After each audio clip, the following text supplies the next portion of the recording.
அவர் தவம் செய்யும் இடத்திற்கு வந்தாள். தவத்தில் இருந்த சித்தர் பழுப்பிலையை உண்ண கையை நீட்டிய போது அவர் கையில் உணவை இட்டாள்.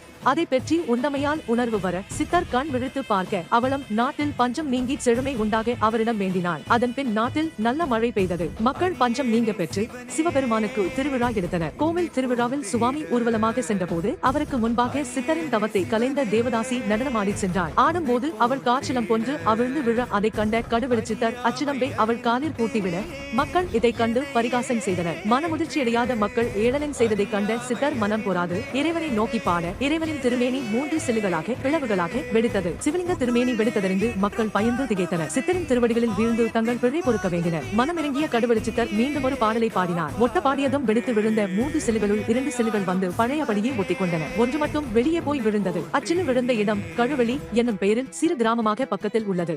அன்று முதல் இந்நாள் வரை சிவலிங்கம் செப்பு தகட்டால் இணைக்கப்பட்டு காட்சி அளிக்கிறது.